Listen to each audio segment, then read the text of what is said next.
Welcome everyone. It's time for more The Life and Suffering of Sir Brante, where last time we started off our life as a judge, which is going to be tricky, not because of the actual judging itself, but because we also have to start juggling our house. We do kind of want to be ennobled by the sword, but then again, do we? Do we really need to be that? Because I'm sort of vaguely tempted to, indeed, ban the Court of Honor. Now, if I do that, isn't that sort of very related to the whole ennobling thing in some ways? If I ban the Court of Honor, that means that people will be a little bit more in power, if I'm not incorrect, I think. I'm gonna see here. There was somewhere where that made... Well, actually, that only made a difference over here. Which is... I can now make him... Yeah, I can sentence him in the court of law. But then again... this is gonna be so tricky to do. I think for most of it, I'm just gonna wing it in some ways. I think I do want to go for a justice... build, so to speak.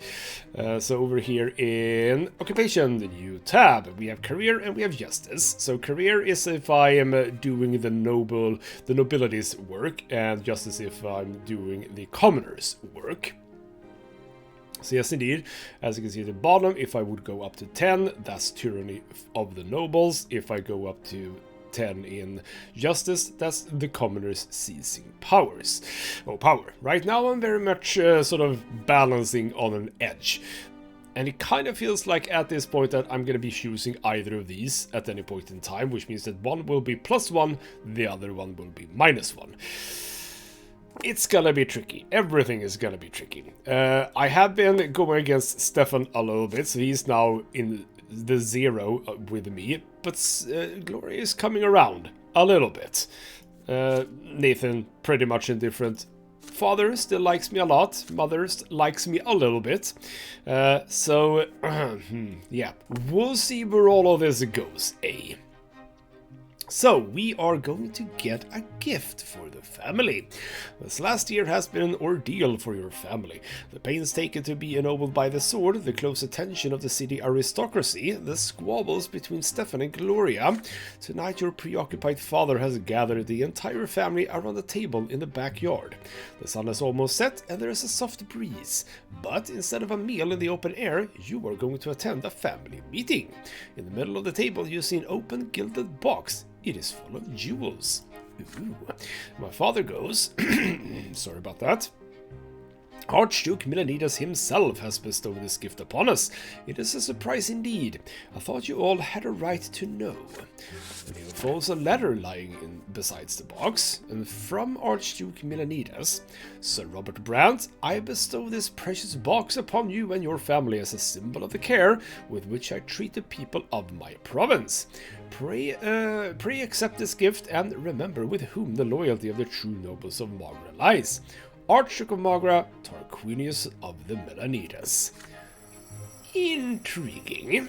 Alright. The family stares in amazement at the jewels sparkling in the last rays of sunshine. And my father says, it's worth quite a fortune, but the Archduke is fully aware that I am on the side of Prefect Borne and Overseer Gaius Tempest. Could we really expect our loyalty to be bought so brazenly? On the other hand, the Archduke is not demanding anything of us, and our family has borne a lot of expenses recently. And Stefan goes, Father, no one is forcing you to side with Milanidas. Who are we in comparison to the Archduke anyway? We must not anger him by refusing his gift. The jewels are certainly welcome. They are worthy of being shared with the best families of Anisot. They will pave our way to the nobility of the sword. Mother shakes her head glumly and says, Oh, Robert, I have a feeling this gift bodes ill. It may be an impertinence on my part, but I do not want our family to be indebted to the Archduke. And Gloria goes, Certainly not. Accepting gifts from Milanidas. He's infamous for oppressing the commoners and robbing villagers blind with his taxes. Stefan says, this isn't your decision, Gloria. It's a matter of our family's honor and reputation. And Nathan, for some reason, chimes in. Please don't start bickering again. Let Chris say what he thinks we should do with this gift. Well, of course, I get to choose. Obviously, I am the protagonist after all. You are the center of attention now. Your vote will be the deciding factor. And since I have been going against Stefan a little bit too much, I cannot give the jewels to prominent nobles. I can also decline it, which would be something that my father would like, or I can just simply sell the jewels. You know what? One of the destinies for our house is a family of means. And I have been reducing the wealth a bit, but also the reputation is taking hits and hits and hits. And I would have needed to give them the jewels, I'm gonna assume, to get more reputation. I'm not gonna decline it, but we are gonna sell it. Or are we? Oh, bloody hell. It's difficult to make these choices. Because what is the results of this? I mean, yes, we would get money for the family. But what's the Melanidas gonna like that? Or how are they gonna like that? How's Octavia gonna like it? But also if we decline the gift...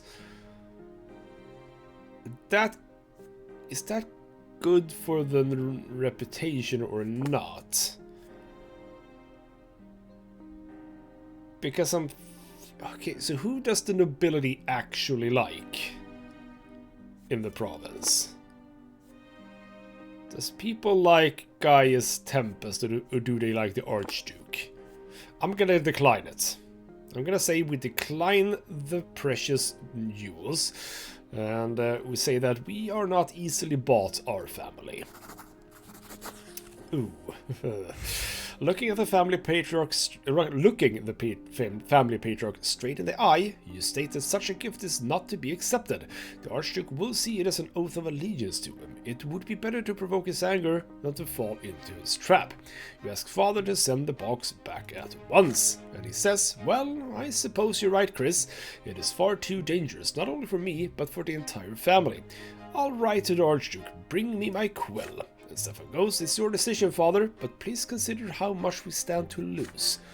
And he says, there are no jewels I would not renounce to keep you safe.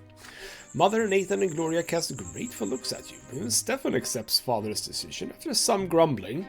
You spend the rest of the night around the table, resting, conversing pleasantly, and amusing yourselves. For the first time in a long while, there is nothing casting a shadow over your home. We'll see about that. The Archduke does not deign to reply to father's letter. No one expected it otherwise. Does the Archduke count you among his enemies now, or has he forgotten about your existence? But why waste time guessing when you have a moment of peace to enjoy? And that is actually a good statement right there. I mean, that could literally have been one of many boxes sent out, and maybe he didn't even write the damn name anyway. He might be getting a report of, like, who accepted it and who didn't, but is he actually going to do anything about that? I mean, he might store it away at the back of his mind at some point, but I wouldn't, I wouldn't assume that he's immediately going to go, like, hostile on us. There is only one disadvantage: you do not have a single coin tucked away in the family treasure. Yep, that we could have solved that a little bit, but yes, indeed. He's now slightly on the negative there, but that's fine. We do get a whole bunch of unity in our family, which is definitely good. So we are at peace now, which is perfect. So that is high now, and that is actually, isn't that like? Wasn't that one of the things? Family. Let's see here. Unity 8 is what we need. All right, so one more unity. And my willpower goes up. That's lovely. My valor goes up even further. That is interesting. That is interesting. But yes, indeed, I have a lot of willpower now. So again, if willpower events come up or choices, I should probably consider them a bit.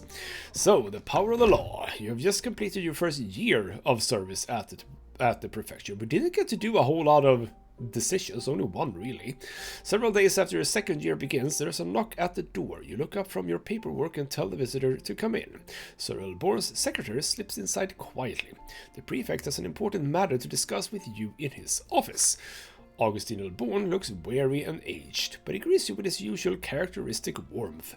You take a seat in the comfortable chair across from him. Sir Borne asks his secretary to pour you and him some wine.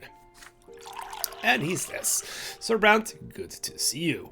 I hope the judge's trade is coming easily to you now. I must admit, I've been watching your first cases closely. You've already had to resolve a rather difficult land dispute between a commoner and a noble. We will see even more litigation of this kind in our province in the future.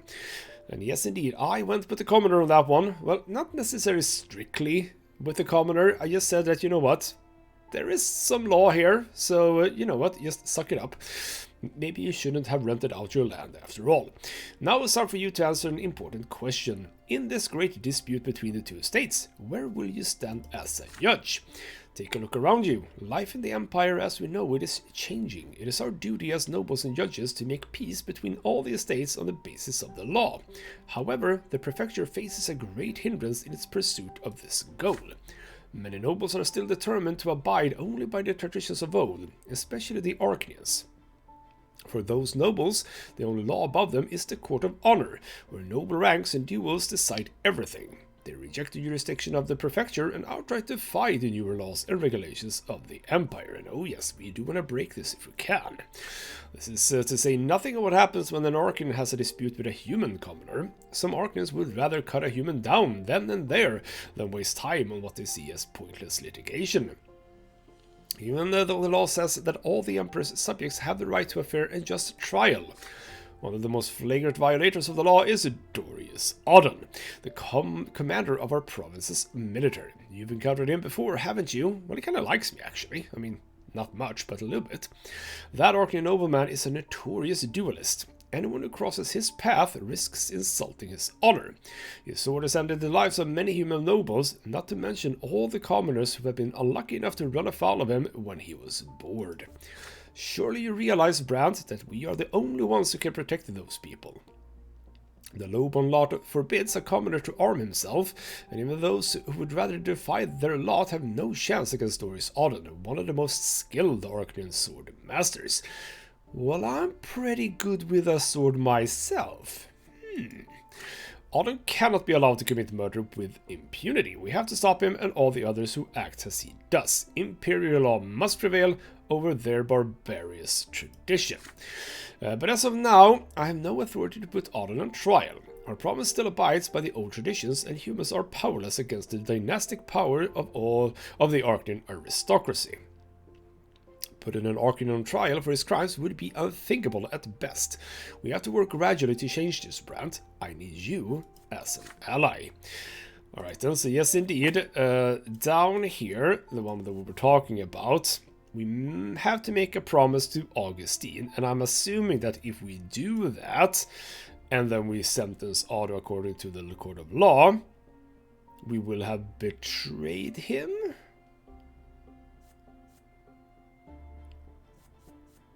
Or wait, yes. Right, this is exactly. We make a promise and then we can sentence him. But if I do that, that means that I sort of will have betrayed Elborn for this, and the court of honor is still in fact in place, and he will be most likely dueling someone, a poor sap of some sort. Alright then, I think I have that under control. What we have to do is strengthen the power of imperial law in Magra, so that eventually everyone will respect the law, from humble beggars to high-born Orkneys. We must show everyone that the law is not a noble instrument of oppression against the common folk. Like the divine law, imperial law must stand above all, with no regard for birth, rank, or title. Sorry about that. Yeah, that is sort of where I want to go with this as well. So that's we are on the same page, Elborn. And this is why I have decided to address you today, Chris Brante. Side with the law, side with your father, and myself.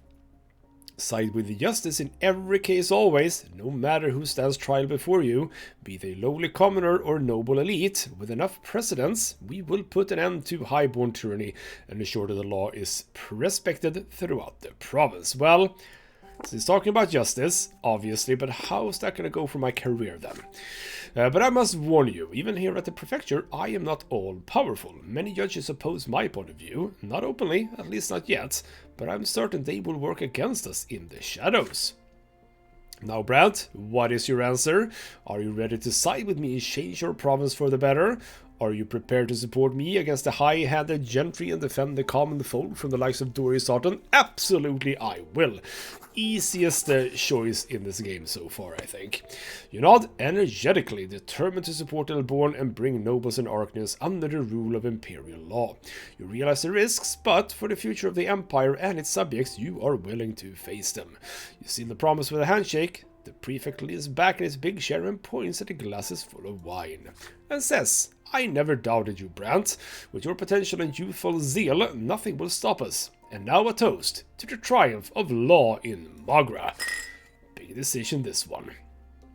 Your glasses clink melodically. The prefect takes a sip, then puts the glass down to instruct you further. And he says, remember to be cautious. Between the powerful nobles and many other judges at the prefecture, there will be no shortage of enemies on this path. There will be times when I will be unable to help you. My own position is too unstable as it is. So please do not draw too much of their ire. Letting the wrath reach you is the last thing I want. Last but not least, we mustn't be hasty. If we move too fast and enforce the law against the nobles too soon, they might take up the resource as they have before. We have to prevent an uprising and avert bloodshed. At all times, be just, but also wise and alert. I'm glad to see you on the side of justice. I'm counting on you, and you can count on me in return, Chris Brante. May luck be with you in service to the Empire. You return to your office. Your desk covered with endless paperwork as always. At first glance, nothing has changed, but now you realize the great and important cause working quietly behind your daily grind. Deep in thought, you sit at the desk once again. What fate awaits you in service of this cause? Yeah, this is gonna be Indeed, we have made a promise. I promised him to aid in the struggle against the noble tyranny. He likes me obviously a lot because of that. Not much else happened though, but big milestone for damn sure. Cool. Is that what happened this year? No, there's more stuff. Old friend, oh. Is it Thomas by any chance? Night is falling over Anisot. The stifling heat gives way to an eagerly anticipated freshness. After a day at work, you stroll home at a leisurely pace. You're turned down a side street that you have known since you were a little boy. It is as if your legs are acting of their own accord, bringing you to the place of your childhood play. The remnants of the wooden fort. So much has changed since the days when you used to play here with your little friends. Engrossed in your memories, at first you fail to notice you're not alone here. A tall figure in the uniform of a Legion officer approaches you. You see unruly brown hair and a twinkle in his eye. It is Thomas. Well, he's looking mighty handsome these days, yes indeed. So now that's a surprise. Hi Brante, fancy running into you the moment I'm back in town. Your shadow friend puts his arms around you. I hope I did the same, otherwise that would have been a bit awkward. Our battalion got transferred here recently. We're under the command of the Magra Legion now. I'm keeping the peace and maintaining order in my very own province. Oh, are you gonna be instrumental in the sentencing of Otto then? Ooh. Do I have to like sacrifice you at some point? We'll see. Well, why don't we catch up? Let me buy you dinner, we'll have a little chat, remember the old days. Thomas cuts himself short though. You suddenly notice how much older he looks. His face has become sharper and rougher, and his eyes are filled with exhaustion rather than their usual mischievous sparkle. And he says, I should warn you though, Chris, I ain't the best company nowadays. I've managed to get myself some powerful enemies already. I'm a friend who could taint your good name, so if you'd rather not be seen with me, well, I understand. The smile on his face starts to fade. Well, I literally cannot walk away. Because, why can't I walk away? Yes, because, or I mean, obviously, yes, we did the binding of a friendship. Had I not done that, that would have been good. And also, by the way, I went with Path of the Nobleman, so double can't walk away. So, of course, we're gonna have dinner with Thomas. Ooh. Again, just these little choices that you make earlier in the game that you may not think too much about right then and there has a lot of impact later. Well, I say a lot of. It might very well that this is gonna have a lot of impact, but alright then, we're gonna have to go to dinner with Thomas. Candlelit dinner, how lovely. You give Thomas your hand, you shake hands firmly. And it says, so you haven't forgotten your old friend Brante. That's the way it ought to be. Well, come on then. You go to a tavern, reminiscing about your childhood antics on these very streets along the way. You choose a table in the far corner of the tavern. Thomas orders a bottle of good wine and some food. You talk about your latest case, about your first year back in Anisot. You share family news, your quest to become nobles of the sword, the quarrels between your elder brother and sister, your mother's health, and Thomas nods with concern. And he says, sounds like you've had some tough times. Your family has always been different. Mine, on the other hand, is the same as it ever was. My pa is always on his workshop, and my ma's always doing chores. But look at me, I came home a service class nobleman, although it doesn't bring me much joy anymore. Thomas is suddenly grim. You ask your old friend to share his troubles with you. He quickly glances around the room and lowers his voice. Well, I'm a captain in the Magron Legion now. And who's our commander? His Excellency Dorius Otten. That's right, I serve under the very same Archnian whose toes I stepped on back in Eterna. And you better believe he remembers me. I'm afraid things are gonna end real bad. Oh, okay, so I'm sort of vaguely thinking that if we would go down the route of facing the court of law, is it gonna be a duel against Thomas and Thomas dies? I'm gonna vaguely assume that that's what's gonna happen if we go down that route, which I hope that we don't. So we'll see if actually we can save Thomas and sentence Otto in a regular court of law. We'll see. But hey, I'll figure it out somehow. Don't trouble yourself over it. Apart from that, well, it's the usual service. We impose order in uppity towns and villages, protect the province, that sort of thing. We run drills all day long, obviously. If only you knew how sick I am of them barracks, Chris. I thought about starting a family. My mom keeps telling me to find a nice girl to marry. She says it's high time I got hitched. It is completely dark and you're still talking. By the way, how old is he? I do not know here, actually. Alright, fine. Finally, Thomas remembers that his parents are waiting for him. You get up from the table, leaving some dirty dishes and quite a few empty bottles behind. On your way out, you catch a glimpse of a nondescript figure following you to the door. Is it gonna be Sophia by any chance? As you walk alongside Thomas through your home neighborhood, you keep glancing over your shoulder, but the shadow that was following you has disappeared. You reach your street and stop for a while in the semi-darkness between your family homes, just as you used to all those years ago. And Thomas says, bye Brante, I hardly ever come to Anisot these days. Our battalion is always on a march all over the province. But twins willing, we'll see each other again real soon. Hopefully under better circumstances than what I think it would be. So you advise your friend to safeguard his every life. Yes indeed, I don't know if you've actually died at all. Like, are you still on your first death, so to speak? Don't know. But we did get a bit of relationship from that, and ooh, yeah. Someone saw that. I could not avoid that even. Oh, bloody hell. Oh, that is bad. That is super, super bad, isn't it? Wait, isn't that like super bad? Oh, no. It's actually at 0 reputation. That's when the problems begin. Good. I mean, we are very good, rather very close to this now, still, but I'm gonna assume as we have killed in duels, secret plots, betrothal, etc., we are a long way away from uniting the family to get to this. I'm gonna assume. My willpower is through the roof now. I have a lot of cash to spend, so to speak, which is good to know. So, a newspaper case. interesting. Your first year at the prefecture has come to an end. You're not a young student anymore. You know that a judge's trade means so much more than knowing the law and carrying it out. Resolving a litigation of any importance requires striking a balance between the code of law, high society's opinion, and the whims of the provincial powers that be. Your second year is beginning and it feels much tougher already. Trampled by the nobles, the commoners seek help and so they turn to the law. They turn to you. But as Borne said, we can't go too fast forward here, so we might have to side with the nobles once or twice at least. A carriage takes you through the silver district of Anisat. It is early morning and you have just received a letter bearing the seal of the city hall. Remy L. Verman, the magistrate of Magra himself, wishes to see you at once. Ooh, Remy, you were... there we go. The Knight of the Serpents. Supporters of Archduke Menenides take over the city. I have to be careering for that, so I could say no to him. Because I'm not... I'm gonna say it right here, right now. I will not be at career 10.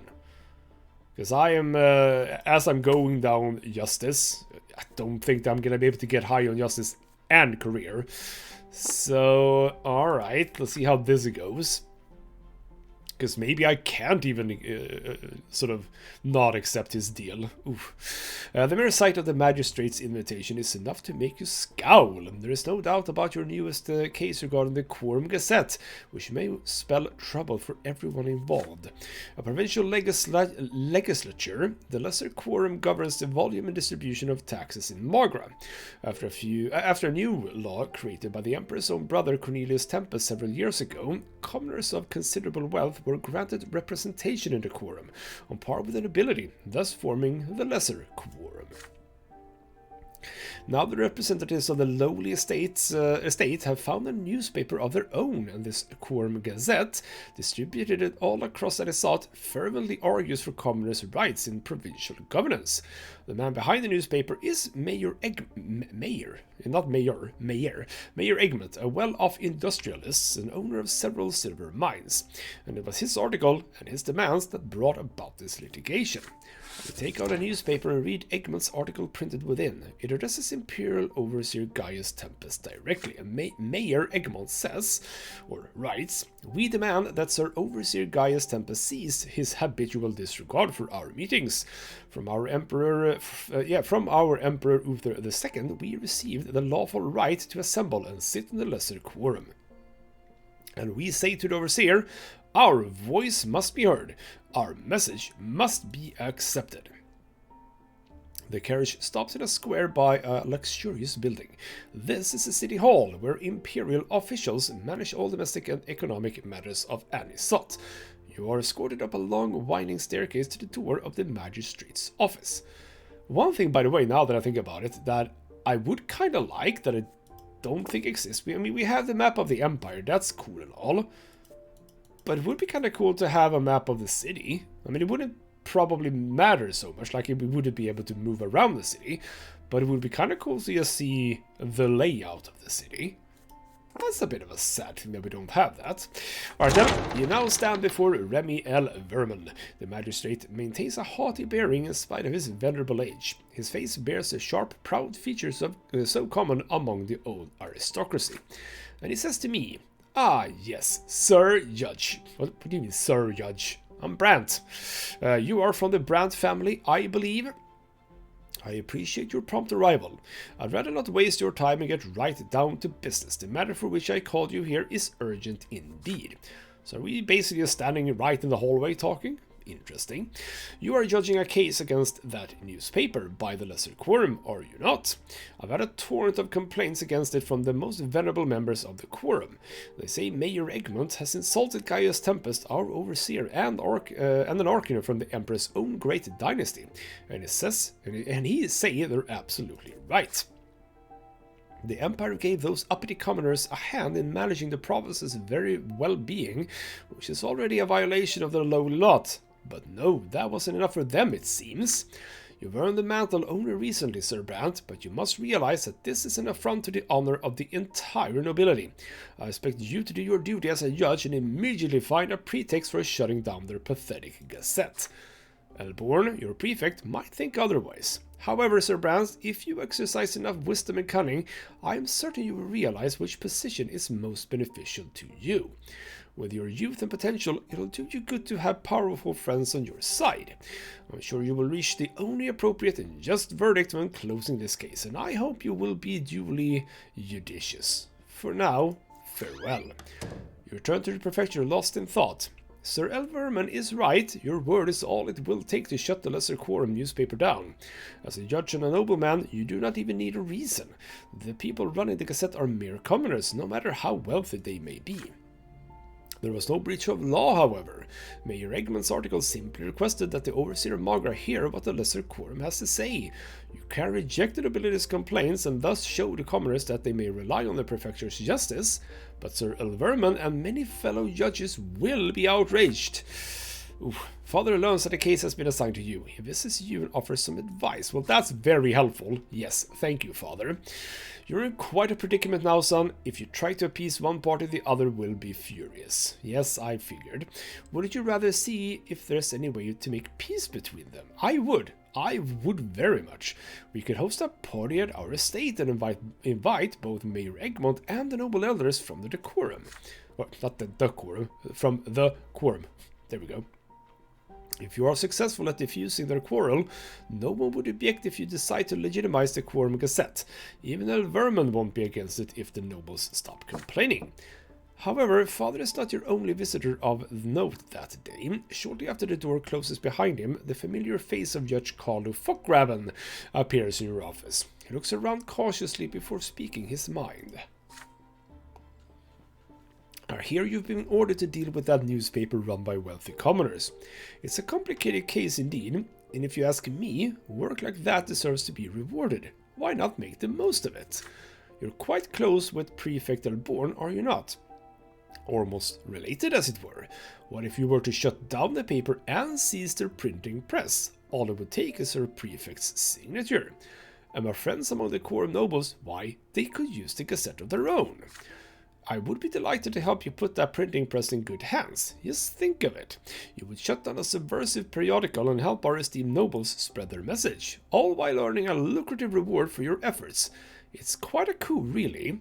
Everyone wins. Do think on it, Brante. I mean, not everyone wins, obviously. Bloody hell. He leaves and you're left alone in your office to deliberate. If you decide to shut down the Gazette, how far should you go? And if you choose to legitimize the periodical, how would you go about it? Now, that I cannot actually do because my scheming is not good enough. I can legitimize it, which I can because I'm diplomacy enough.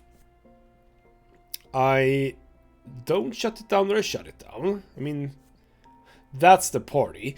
Okay, so I have enough diplomacy to do this one, so I should, and obviously willpower as well. Yeah, this is obviously the most fortune, so to speak. Not fortune. Anyway, what I mean to say is that since I am actually fulfilling both requisites, and what I was wondering, what I was a little bit scared of, is that it would be like eloquence or something that would be the deciding factor at the party. But if it is indeed diplomacy and I'm good enough at diplomacy, then obviously that is what we're doing. So there we go. Party at the Brantes. Everyone's invited. Bring your own beer, etc, etc. So you spend several days scheduling audiences, exchanging greetings, and presenting invitations to the senior nobles of Anisot. You have to pull all the strings you have and muster all your knowledge of Anisot high society, to say nothing of the family funds you spend throwing a suitable party for such esteemed guests. Oh, okay, we need money. Boy, do we need money. After much effort, both the nobles and the commoners from the Lesser Quorum have gathered together at your family estate at last. Mayor Egmont, owner of the Quorum Gazette, has accepted your invitation as well. The nobles are clearly vexed at having to tolerate the commoners' presence, yet they maintain that the Quorum etiquette demands. You tactfully take advantage of the situation and begin a negotiation. You inform the esteemed gathering that you are the judge handling the case of the Quorum Gazette. In your opinion, a periodical for their legislature is a most useful initiative, but only if the entirety of the Lesser Quorum shows support for the Quorum Gazette. And only if the Gazette represents the opinions of all its members, including commoners and nobles alike. Your words are met with a flurry of resentful shouting, disputing voices. People start to argue. I mean, that's fine, we're having a discussion. Sometime later, the Gazette owner, Mayor Egmont, takes his turn to speak. He looks almost like a nobleman. Egmont is well-groomed and wears expensive clothing only a wealthy industrialist could afford. Nevertheless, his rough manner of speaking and boorish posture betrays humble origins. And he says, I do say there is some truth in what you're saying, Sir Brante. We did begin the Gazette without asking the noble sirs for their opinion. Still, if they let us have our articles printed, I suppose they'll agree to publish their opinions as well. This leads to another fervent debate. Some nobles reject sharing a periodical with the lowborn, while the more obstinate commoners of the quorum insist they already have the right to publish the Gazette on their own. It takes you no small amount of time and negotiation to bring both sides to an agreement. And Mayor Egmont says, it's settled then. As the owner of the Quorum Gazette, I pronounce it the official and legitimate newsletter of the Lesser Quorum, and the noble sirs are invited to publish their articles on the state of affairs in our province.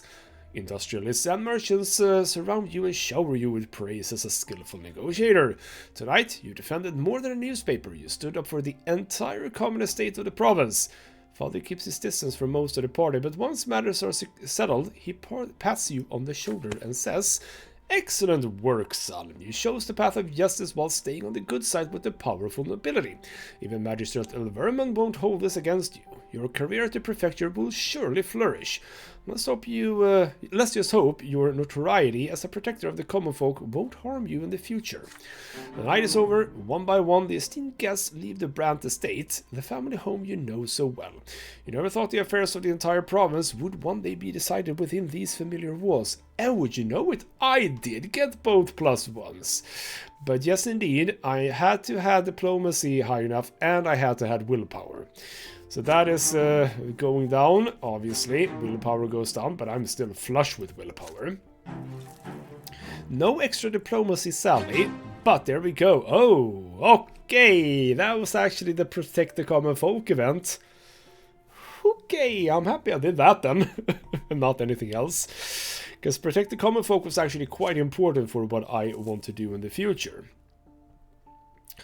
So, before we look at anything else, yes indeed, I have now done Protector of the People, and that is, what was that important for? This one. So now I can sentence Autumn. I just need my justice to go a little bit higher. I need 8, currently only at 5. But yes indeed, I can very soon convict Otto here. So that's very good. I need to make sure that I don't betray Augustine, if I can avoid it. And was there anything else that led to? I don't think so, but absolutely, I made the first proper step. Come on, let's have a bit of a look. No, right. So Protector of the People needed that for indeed sentencing Otto, which is what Augustine wanted as well. Good. Now I don't even need evidence against him, which is possibly bad. But again, we'll see about that. Right, Call of the Ancestors. Ooh, are we gonna go and visit the grandfather in his crypt by any chance? So, today is a big day for the Brante family, the day your family line started, the day when you remember all your ancestors. Oh, we're doing the Day of the Dead from the Mexican the Mexican tradition, I suppose. Are we gonna do an ofrenda as well? Tonight, everyone who bears the name Brante must descend into the family crypt to keep vigil by the tombs. So yes, I actually was right about that, I suppose. This is the time to surrender yourself to your ancestors and hear their well. The entire family prepares for the event in silence. Stefan has been choosing his apparel since morning, praying anxiously under his breath all the while. The air has a special place in the family vigil. Even Mother is planning to go with you, though Father tries to talk her out of it. And he says to her, Lydia, I beg of you, stay home. You are far too weak for an all-night vigil in the crypt. Gloria, would you be so kind as to stay with your mother, since you cannot join us anyway? Gloria answers in a muffled voice.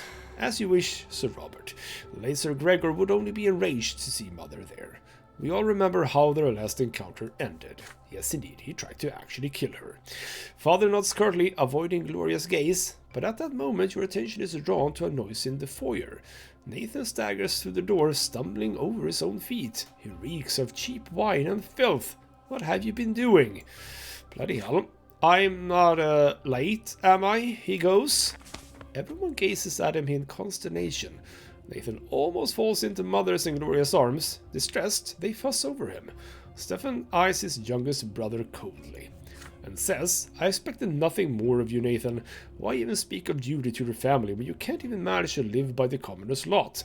Go lie down in the pantry and stay out of our sight. Father, Chris, it's time. Let's go.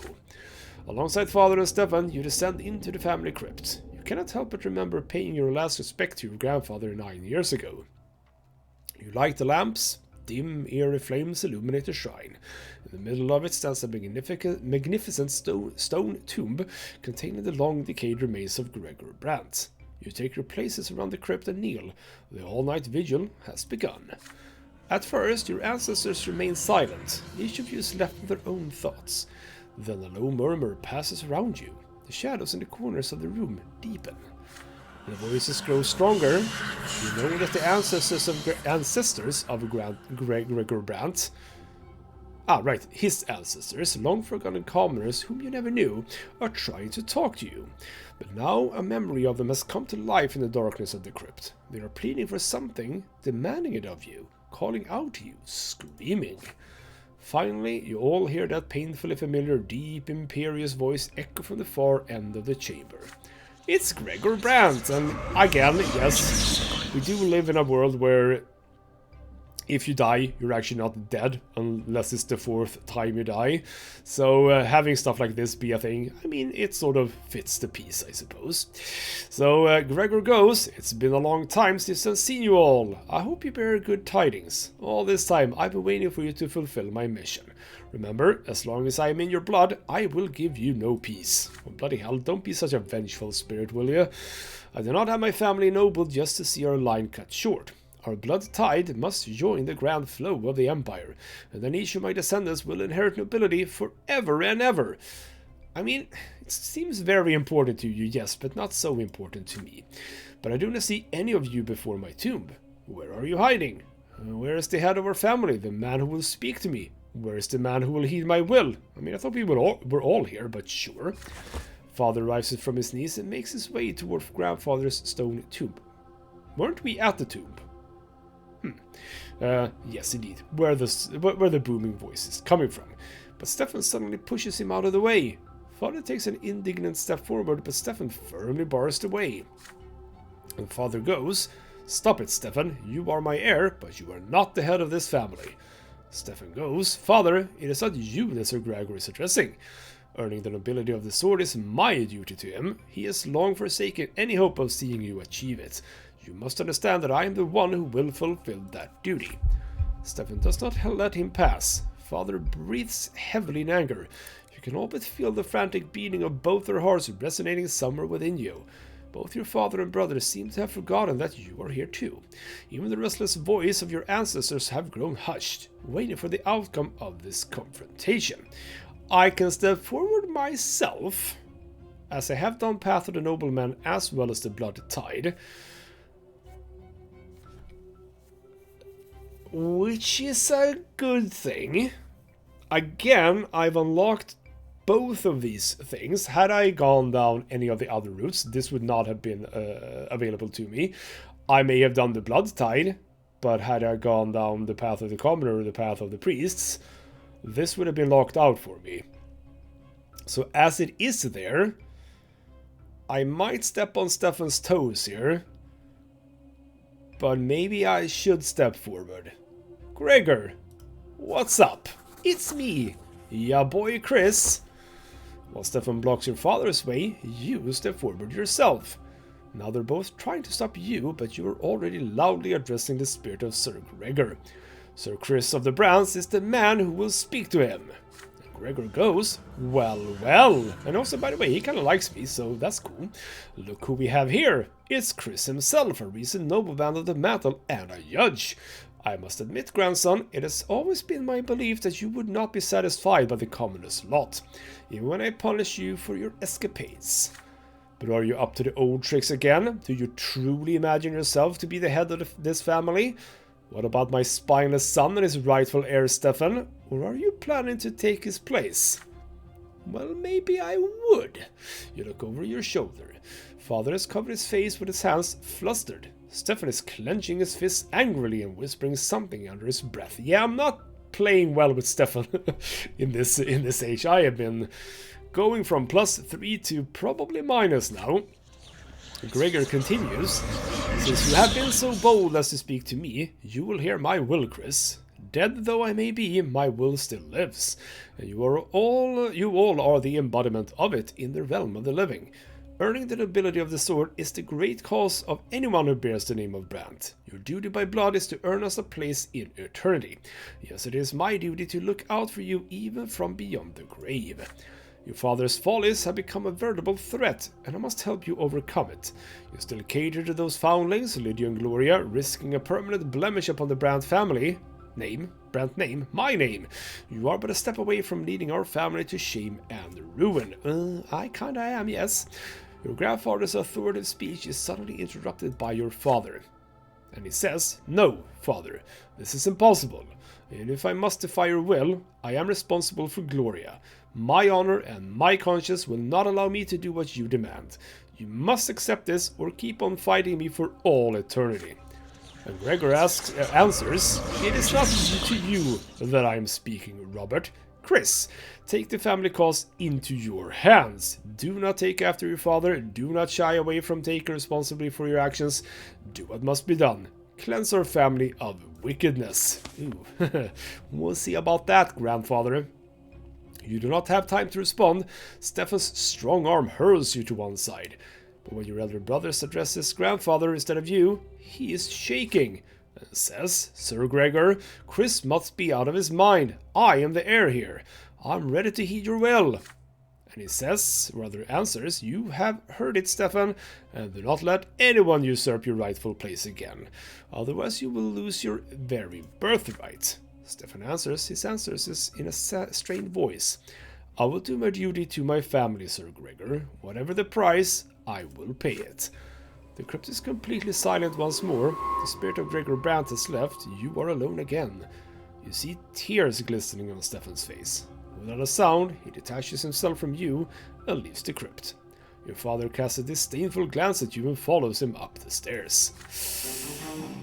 Ah! Oops. You are left in the semi-darkness, alone with the invisible spirits of the dead that follow your family everywhere, even from oblivion.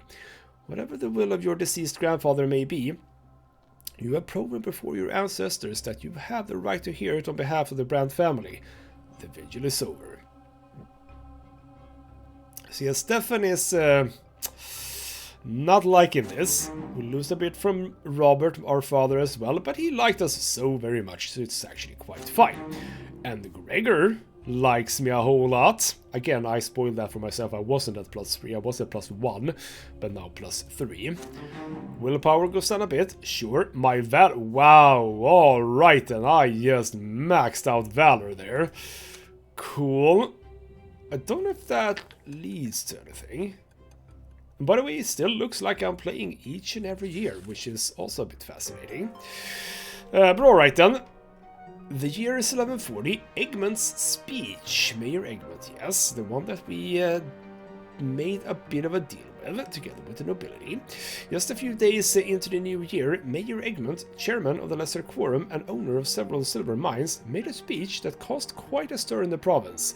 Though a commoner, Egmont had the gall to demand that the Magran authorities both enforce and obey imperial law.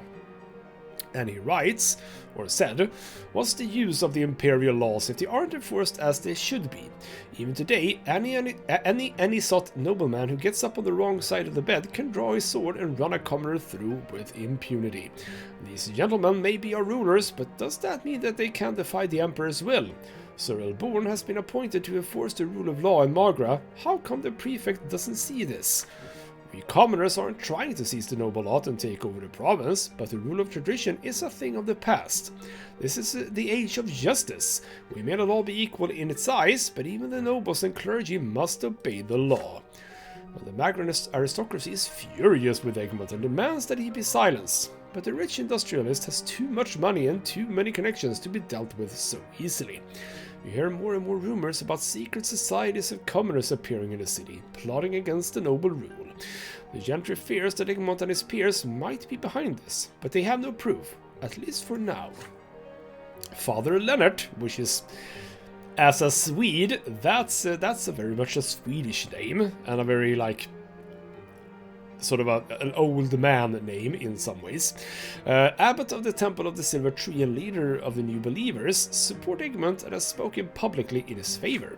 And he has said, "The twins themselves entrusted the noble estate with the right to rule over the common folk, but rulers must also care for their subjects. The old faith is mistaken. No commoner should ever be forced to suffer. It is for this very reason that the imperial law exists. It is there to ease the people's suffering. May those laws be duly enforced, and may they serve all the people of the Empire." So, with that, changes in the Empire, commoners gain a bit of traction. The order goes down. We are at the lower end now of discontent, going on to unrest, and the wealth actually goes down as well, which I don't really see how that followed, but sure, whatever. And you know what? I think that that's a good place to end this episode. Yes, indeed, it does look as if we're playing each year here. So, by looking at the timeline, which I don't know if I can't actually get to it from here, I think. But judging by the timeline, we're about halfway through the game. I suppose I am taking a bit longer since I am reading out everything aloud, as well as contemplating choices, etc, etc. So, while I thought that this series might be a little bit shorter, well, maybe it actually is going to be a little bit longer. Not terribly long, but still, you know. I think that's fine. We're making ripples. We're making ripples and waves, and possibly even, you know, surfer waves in the end. But currently, we are maxed out on Valor, which I don't know if that actually gonna lead anywhere. I'm pretty sure it said that having over either 19 or, as a matter of fact, 20 is important for like some choice at some point. So we might be going off to somewhere where we can fight someone, and if it isn't Thomas that's gonna duel Otton, it might be me, and I might be damn good at it. Yeah, here we go. Actually, it says here, the maximum value 20 only gives you a chance for one extraordinary deed. Does that mean that I can, like, let's say if I get diplomacy up to 20, will I still only be able to do one of them? But yes, indeed, 17 to 19 required for rare and especially difficult choices. I'm well above that. But I can do one extraordinary deed now with the Valor. Ooh, well, that's going to be fascinating. And as a recap of this episode, yes, indeed, I have been appointed, so to speak, the protector of the people, which is indeed a requisite for sentencing Otto by the court of law, not by the court of honor. I now just need to move my justice up, and I suppose what we knew about the evidence is that if we go down to evidence against Autumn, here we go, that will reduce the requirement by 1. So as we said before, most likely the requirement is 9, but if we do have the evidence, it's 8. I'm at 5, so we're gonna have to work a bit on that, I suppose. But alright, more of this is gonna come in the next episode. For now, though, this has been ghostmutgaming with me, Christopher. Thank you so much for watching, and I'll see you next time.